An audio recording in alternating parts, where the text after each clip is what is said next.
Olá, eu sou César Portugal, este é meu canal e mais um dia aqui com você para juntos lermos o Catecismo da Igreja Católica. Hoje nós vamos começar do parágrafo 2623, vamos falar, o tema dessa sessão é No Tempo da Igreja. E eu peço ao Espírito Santo que venha sobre nós para que esse amor pela Igreja, esse amor pela vida de oração e pela busca de Deus seja cada vez mais intenso em nós e gere bons frutos na nossa vida, na nossa história.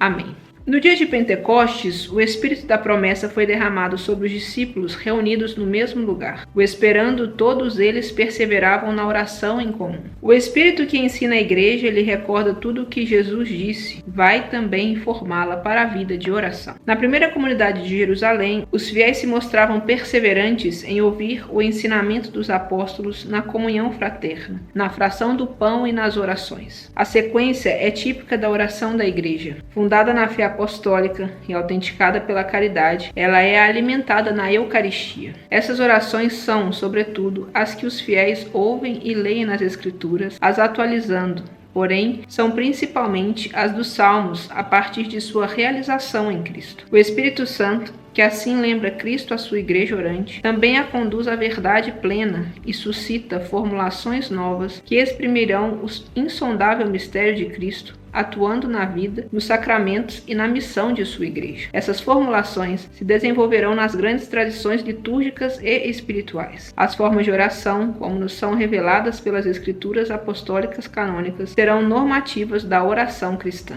A bênção e a adoração. A bênção exprime o movimento de fundo da oração, é o encontro de Deus e do homem. Nela, o dom de Deus e a acolhida do homem se chamam e se unem. A oração de bênção é a resposta do homem aos dons de Deus. Uma vez que Deus abençoa, o coração do homem pode bendizer aquele que é a fonte de toda a bênção. Duas formas fundamentais exprimem esse movimento da bênção. Algumas vezes, ela sobe, levada no Espírito Santo por Cristo ao Pai. Nós o bendizemos por nos ter abençoado. Outras vezes, ela implora a graça do Espírito Santo, que por Cristo desce de junto do Pai. É Ele que nos abençoa. A adoração é a primeira atitude do homem que se reconhece criatura diante de seu Criador. Exalta a grandeza do Senhor que nos fez e a onipotência do Salvador que nos liberta do mal. É prosternação do Espírito diante do Rei da Glória e o silêncio respeitoso diante de Deus, sempre maior. A adoração do Deus três vezes santo e sumamente amável nos enche de humildade e dá garantia a nossas súplicas. A oração de súplica. O vocabulário referente à súplica tem muitos matizes no Novo Testamento. Pedir, implorar, suplicar com insistência, invocar, clamar, gritar e mesmo lutar na oração. Sua forma mais habitual, por ser a mais espontânea, é o pedido. É pela oração de súplica que exprimimos a consciência de nossa relação com Deus. Como criaturas, não somos nem nossa origem, nem senhores das adversidades, nem nosso fim último. Mas, além disso, sendo pecadores, sabemos como cristãos que nos afastamos de nosso Pai. O pedido já é uma volta para Ele. O Novo Testamento contém poucas orações de lamentações frequentes no Antigo Testamento. Agora, em Cristo ressuscitado, o pedido da Igreja é sustentado pela esperança, embora estejamos ainda na expectativa e devamos nos converter a cada dia. Brota de outra profundeza o pedido cristão, aquele que São Paulo chama de gemidos, aquele da criação em dores de parto, mas também os nossos, esperando a condição filial, a redenção de nosso corpo, pois é na esperança que fomos salvos. Enfim, os gemidos indizíveis do próprio Espírito Santo, que vem em socorro de nossa fraqueza, pois não sabemos o que pedir, nem como pedir. O pedido de perdão é o primeiro movimento da oração de súplica. Meu Deus, tem compaixão de mim, que sou pecador. É a condição prévia de uma oração justa e pura. A humildade confiante nos põe na luz da comunhão com o Pai e seu Filho, Jesus Cristo, e uns com os outros. Qualquer coisa que pedirmos, dele a receberemos. O pedido de perdão é condição prévia da liturgia eucarística, como da oração pessoal. A súplica cristã está centrada no desejo e na procura do reino que vem, de acordo com o ensinamento de Jesus. Existe uma hierarquia nos pedidos. Primeiro, o reino, depois o que é necessário para acolhê-lo e cooperar para a sua vinda. Essa cooperação com a missão de Cristo e do Espírito Santo que é agora a missão da igreja, é o objeto da oração da comunidade apostólica. É a oração de Paulo, o apóstolo por excelência, que nos revela como o cuidado divino por todas as igrejas deve animar a oração cristã. Pela oração, todo batizado trabalha para a vinda do reino. Quando participamos, assim, do amor salvador de Deus, compreendemos que toda necessidade pode vir a ser objeto de pedido. Cristo, que tudo assumiu para resgatar tudo, é glorificado pelos pedidos que oferecemos ao Pai em seu nome. É com essa garantia que Tiago e Paulo nos exortam a orar em qualquer circunstância. A oração de intercessão. A intercessão é uma oração de pedido que nos conforma de perto com a oração de Jesus. Ele é o único intercessor junto do Pai em favor de todos os homens, dos pecadores, sobretudo. Ele tem poder ilimitado para salvar aqueles que, por seu intermédio,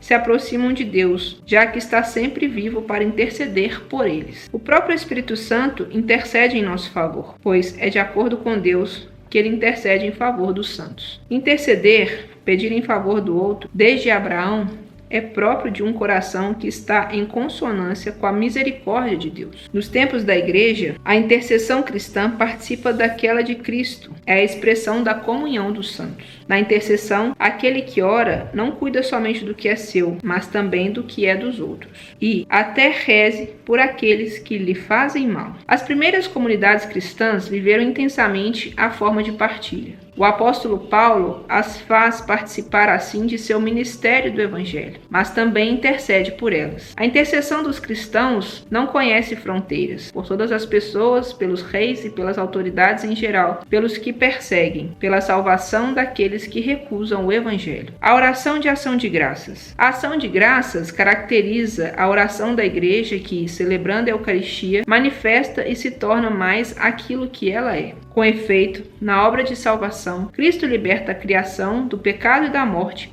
para consagrá-la de novo e fazê-la retornar ao Pai para a sua glória. A ação de graça dos membros de Cristo participa daquela de sua cabeça. Como na oração de súplica, todo acontecimento e toda necessidade podem tornar oferenda de ação de graças. As cartas de São Paulo frequentemente começam e terminam com uma ação de graças, e o Senhor Jesus sempre nela está presente. Dai graças em toda e qualquer situação, porque esta é a vontade de Deus no Cristo Jesus a vosso respeito. Perseverai na oração, mantendo-vos por ela vigilantes na ação de graças. A oração de louvor. O louvor é a forma de oração que reconhece o mais imediatamente possível que Deus é Deus. Canta-o pelo que ele mesmo é, lhe dá glória, por aquilo que ele é mais do que por aquilo que ele faz. Participa da bem-aventurança dos corações puros que os amam na fé antes de o verem na glória. Por ela, o Espírito se associa a nosso espírito para atestar que somos filhos de Deus, dando testemunho ao Filho único,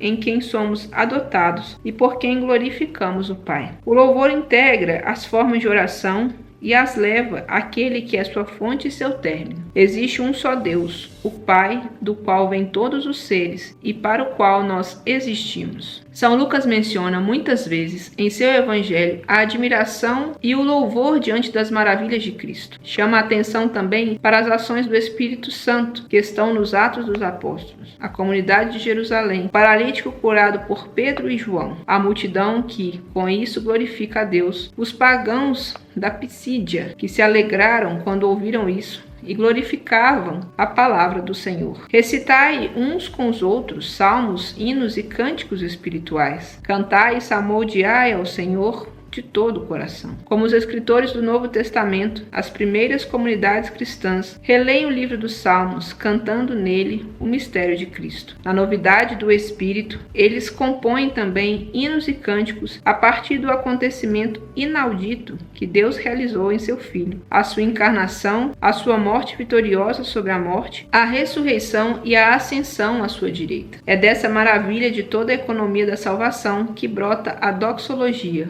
o louvor de Deus. A revelação daquilo que deve acontecer em breve, o Apocalipse, é comunicado pelos cânticos da liturgia celeste, mas também pela intercessão das testemunhas, mártires, os profetas e os santos, todos os que foram degolados na terra em testemunho de Jesus. A multidão imensa daqueles que, vindos da grande tribulação, nos precederam no reino, cantam o louvor da glória daquele que está sentado no trono e do Cordeiro. Em comunhão com eles, a Igreja da Terra canta também esses cânticos na fé e na provação. No pedido e na intercessão, a fé espera contra toda a esperança e dá graça ao Pai das luzes, do qual desce toda dádiva perfeita. A fé é assim puro louvor. A Eucaristia contém e exprime todas as formas de oração. É a oferenda pura de todo o corpo de Cristo para a glória de seu nome. Segundo as tradições do Oriente e do Ocidente, ela é o sacrifício de louvor. Resumindo, o Espírito Santo, que ensina a igreja e lhe recorda tudo o que Jesus disse, a educa também para a vida na oração, suscitando expressões que se renovam dentro de formas permanentes: bênção, súplica, intercessão, ação de graças e louvor. Porque Deus o abençoou, o coração do homem pode bendizer por sua vez aquele que é a fonte de toda a bênção. A oração de pedido tem por objeto o perdão, a procura do reino, como também toda verdadeira necessidade. A oração de intercessão consiste num pedido em favor de outrem, não conhece fronteiras e se estende até os inimigos. Toda alegria e todo sofrimento, todo acontecimento e toda necessidade podem ser a matéria de ação de graças que, participando da ação de graças de Cristo, deve dar plenitude a toda a vida. Dai graças em toda e qualquer situação. A oração de louvor, totalmente desinteressada,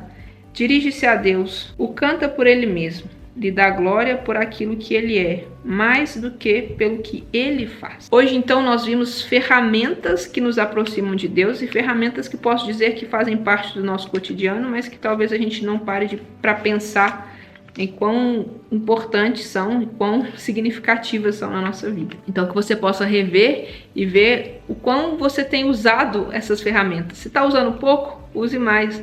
Busque a oração, busque o louvor, busque a ação de graças, né, e se aproxime cada vez mais do próprio Cristo. Como vimos aqui, eu encerro hoje com a minha frase, né, em tudo dai graças, perceba Deus nos detalhes da sua vida. Eu sou César Portugal, este é meu canal, Deus abençoe você e até o próximo vídeo. Tchau!